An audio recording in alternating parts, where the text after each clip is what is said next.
I don't like sand. Yep. Oh, it's totally live. Well, anyways, the subject today is Rogue One, and it was really good, and I was really happy to learn that. Yeah. And I really went in. I feel like I went in with the perfect expectations because I was not like overhyped about it. Look, people go into a Star Wars movie with like certain expectations. I know when I went into The Force Awakens, I was like hyped out of my goddamn mind. Yeah. And I really enjoyed that, which was awesome. But Yeah, but for me, like I especially after you may have seen our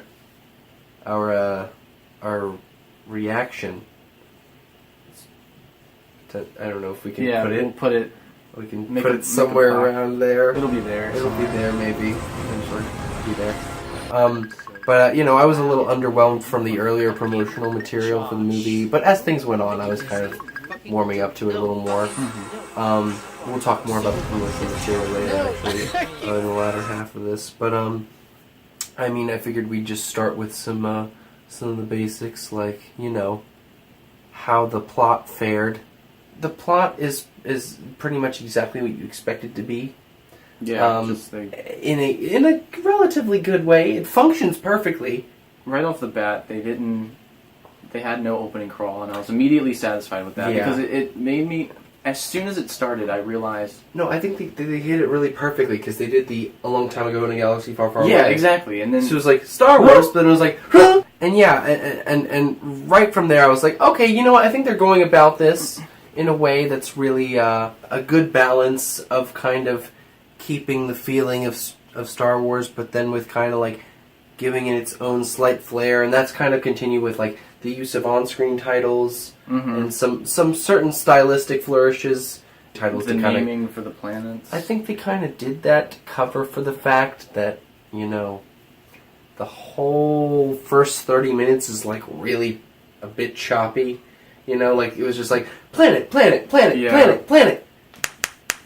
Fuck you with planets, like.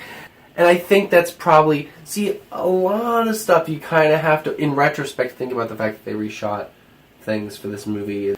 But I think it's really freaking awesome that they address the most important flaw of the original Star Wars movie. Yeah, the exhaust port. I feel like the way that scene was actually structured kind of helped. He wasn't simply giving exposition to a group of people that are listening to him and jotting notes. Yeah. The emotional core of that scene is that she's seeing her father for the first time in 15 years, and she's not even like the same thing. She's not even like listening to him. Yeah, I agree. That was I love when exposition is dealt with in a way that's productive in more than one way, because then it doesn't feel so routine and kind of laborious. Exposition. Oh God! All over your face. Yes, sir. You know what particular shot that I was really disappointed we didn't get to see was Krennic. Oh, with the fucking in the water, with the cape in the water. Why didn't we get to see that? That looked really epic, because I guarantee that was a different cut of that scene. As we said, the reshoots, they're a little apparent at times, but overall, everything flows, like, honestly, a lot better than it could have or should have. Oh, yeah. Overall, I felt a decent amount of momentum through the movie, and especially in the latter half when things build to the climax. The climax is gold all the way through. I must say that the climax is, like, really dank. Like, I was like, satisfying moment. I was like, ooh. Oh, man. And then, when people start, spoilers, dying. This will be a spoiler review. I would like say it after. Maybe we'll just cut that before and then let it play after to show that you actually said it after or something. We'll figure it out. But when everyone like is dying and shit at the end, like even when the scenes aren't like as emotionally like fulfilling because the characters, well, we'll get to characters in a second, but those scenes were all really good. Like the scenes themselves were really, really were pretty memorable scenes. Especially K2SO's, that was dope. Oh. Let's segue into characters here. Here's a quick video of a person failing on a Segway right there. I don't even know if my hands were in the shot, but we hope. I think they totally were. Okay, we got this. Okay. All right. Anyway. So favorite character K2SO for me for sure. Alan Tudyk. It's because Alan Tudyk played the character. Honestly, like the lines are great. He says hilarious shit all the time, and he's really likable. But it's Alan Tudyk who's killing it, and I just enjoy the shit out of him every time he's on screen. Yeah, no, perfectly happy with how he wasn't just a C-3PO. Yeah, which I guess I should have known better. They weren't gonna... I should have known better too, but the way they were using him in the earlier trailers, even in all of the trailers, they never sell him. Like, why didn't they sell the shit out of the fact that he's awesome? I'm glad they didn't, because they didn't spoil all the great lines, you know? Yeah. The fucking Horizon line? Yeah. Bruh, look out for that shit if you haven't seen the movie already. And if You've seen it because you're watching a spoiler review, honestly. But if you haven't seen it, you're fucking up. Otherwise, you're fucking up. You're one of those people. Yeah, you're fucking Josh. up. Fuck you, Josh. Of course I love Donnie Yen's character. I didn't expect not to. Granted, he, just like everyone else, I feel could have been, fleshed out a little more, but because this was very, plot movie. Especially considering how important his character used to be. He was the guardian of the wills or whatever. Yeah. Of that place. By the way, Will's reference on point, son. Most of the characters aren't very fleshed out, but they definitely still. It's the performances and the the way it's written is very. It's just plot heavy. It's just characters moving with the plot, But they definitely sprinkle in a lot of stuff that at least makes you like everybody, enough so that when they die, you're like, oh shit.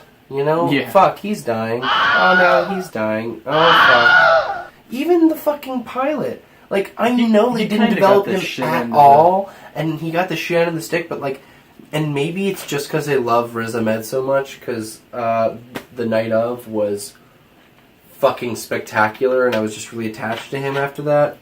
Check it out. Mm-hmm. I just found this kind of innate likability with every character that just allowed me to kind of to sympathize with them enough so that when they all died at the end, it was it was fulfilling on its own terms. Mm-hmm. What's funny is the characters that were least interesting were definitely mainmost. Jyn Erso is she's fine. Again, reshoot stuff. I get the feeling that Gareth Edwards, especially the way she was portrayed in the original trailers, I got this feeling that she was supposed to be this more kind of morally ambiguous character. Oh, because of the line. There was the Forrest Whitaker. The Forrest Whitaker line from the original teaser kind of indicated to me that we're supposed to kind of see this kind of. I'll play that shakeable. I'll play that line now. If you continue to fight, what will you become? But I mean, she did fine, and she did a good job with the performance. She certainly brought everything she could to the writing. I love Diego Luna personally, and he's also in a. He was a morally ambiguous character. Yeah, Jesus that's the Christ. thing. I really liked how they introduced his character. He wasn't afraid to shoot. Right away, I was like, oh, I'm a little more into this movie now because I just saw Diego Luna shoot that guy in the back. I was like, fuck yeah, do it, kill people, man. And overall, I liked his character. Although I also felt that what he goes through in the script is kind of a little for the character they gave him, a little basic. I liked it, but they kind of just were oh, let's make him go through this thing where he's gonna shoot her dad and and I like that's like kind of that feels like routine storytelling stuff. But like again, the performance really helps it a lot, and it definitely it still comes out like it works. Like you go to this movie and it's a fun time at the movies. Is what I'm saying. Yeah. There's not that much else to say in regards to all that, unless you have anything else you want to add. Well, Krennic was fantastic. fantastic. God, I'm being a retarded person. The villains, Krennic and fucking Vader. We'll talk about Vader in a Yeah, we'll talk second. about Let's Vader. quickly do Krennic. I would talk about Tarkin? CGI Peter. Oh, I can look it up. You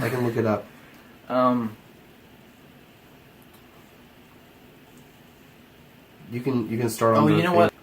I was Cushing, right. I was yeah. right. It's Peter Cushing. And yeah, they did a great job of literally constructing this dead man's face, capturing though. his likeness was fucking retarded. How good that was. Yeah, no, it looked great. But there's something about I was noticing this. They move too much. They try to have too many movements with the face. It's literally like it's like really high definition, Yeah, to the yeah. point that it's like slightly more nuanced than actual human beings on screen are looking. Just because you can see the folds in their skin really well and you can see everything, it's captured so perfectly because it's designed so meticulously. Yeah.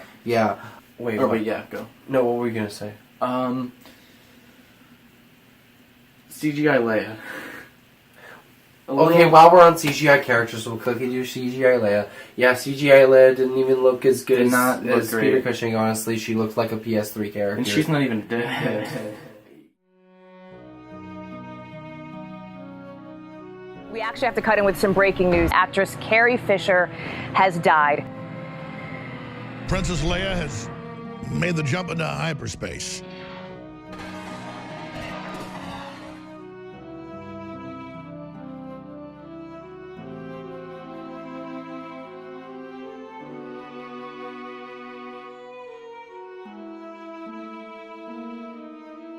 Yeah, well, they just, I know they couldn't like do her face, Yeah. but like No, they got a little too close. I'm really, that's the look, oh god, it really pissed me off both times, actually. Let's talk about really specifically,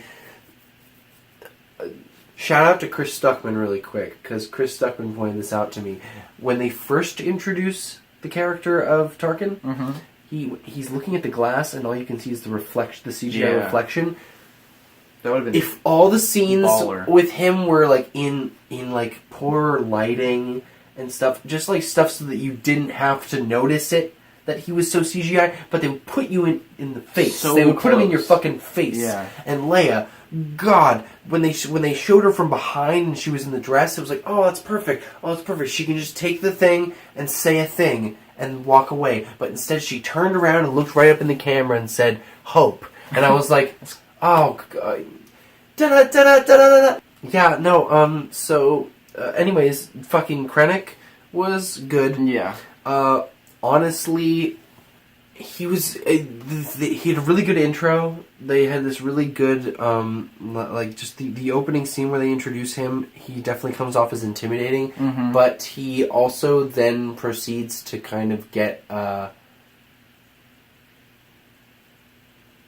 let's say, ass-fucked by, like, his higher-ups a lot in this movie. Yeah, I didn't even think about that. And he kind of, by the end of the movie, he's kind of a dweeb. Like, Yeah. Like, that's the thing. Which is, I'm kind of fine with that, though, because it's, like, them setting up how badass the two villain-most characters in A New Hope are. You know, that being Tarkin and Darth fucking Vader. So, let's just... Krennic, serviceable. Darth Vader was so dope in this movie, it was retarded. He was great. He's only in it for like 10 minutes of screen time, less probably. But he's dope as fuck. He kicks a boatload of ass in his last big scene in the movie. Oh my god. I was just pumping ejaculant in the theater for that, man. That shit was ridiculous. so hyped about that. But yeah, in the scene where he says the hilariously awesome line to Krennic, Don't choke on your aspirations. I was like, fuck, son. Killing it, dog. He was utilized very well, in my opinion. That was a good choice of minimizing a role. You know? Yeah. Like, Gareth Edwards really pissed me off with Godzilla, how Godzilla was only in the actual Godzilla movie for, like, I think a total of 13 minutes. No, you can It's 8. You can look it up online. God, Christ. Wow. I'm only like a middling Gareth Edwards fan because I did really like Monsters and appreciate the whole DIY thing behind that movie. Like, he did the effects himself. I don't know if I've ever told you that. Damn. But I thought that was really cool. Like, that was a very, like, he kicked ass at that. But this, okay, before we go to score, I'm gonna do cinematography really quick. Okay.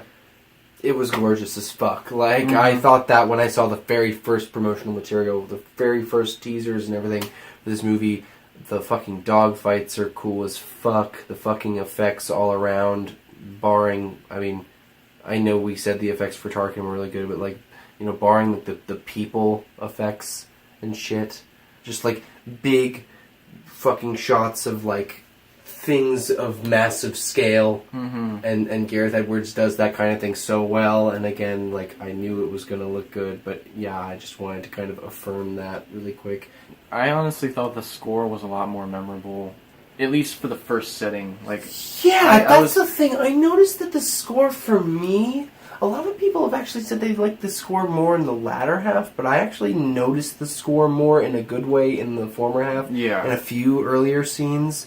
I was just like, oh, that's unique, you know? Like, I sure, it's cool that, like, on the large, it was generally in keeping with, like, John Williams-y shit, as it should be. I liked Giacchino's score overall, and honestly, there were a couple parts where it was a little awkward near the end. Like when the Star Destroyer hits the gate and the ram thing, because the Star Destroyers like collide and everything just like explodes and millions of people die, and thousands, whatever, and they just play really simply triumphant Star Wars music, and I was like,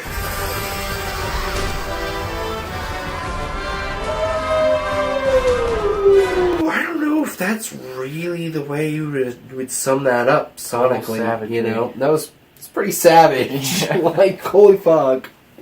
One of the things, this movie is very patchworky. Like, there's a lot of stuff that's like, yeah, those scenes look like they're from however long ago. Yeah. And then there's characters who had to be CGI'd in. It feels like a kind of a labor of love. Like, we really have to get all this stuff into the movie, so we're going to figure out how to do it. And they did it, and yeah, it's a little sloppy, it's a little messy at times, but it's really cool that they did. But there would have been no other way to do it. Well, there could have been, but I like that they did it that way. I like that they fit all these things into it, because this way, it feels like really organic, like it slips right into A New Hope. Like, it feels like we're going right in. Like, yeah. Love that. And, you know, I feel like that this is a good place to conclude the review. If you could give it something out of 10. I'm gonna give it a crisp 7.5.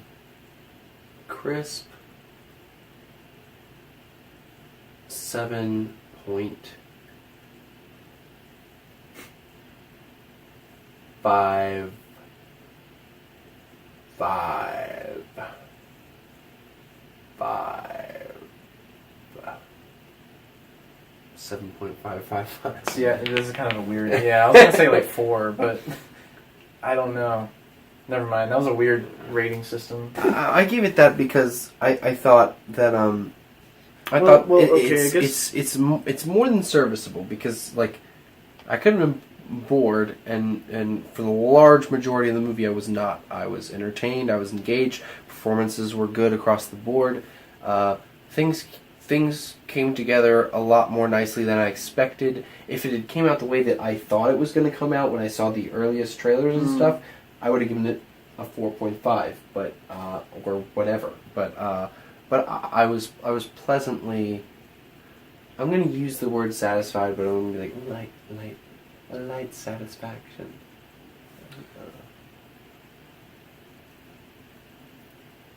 Empire Strikes Back. This one, for sure. This one, yeah. Rogue One is five. the thumb. Five. Is the thumb on the right hand.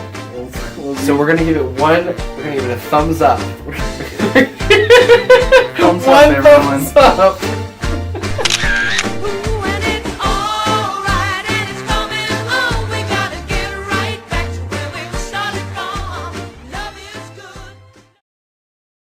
This is Katana. She's got my back.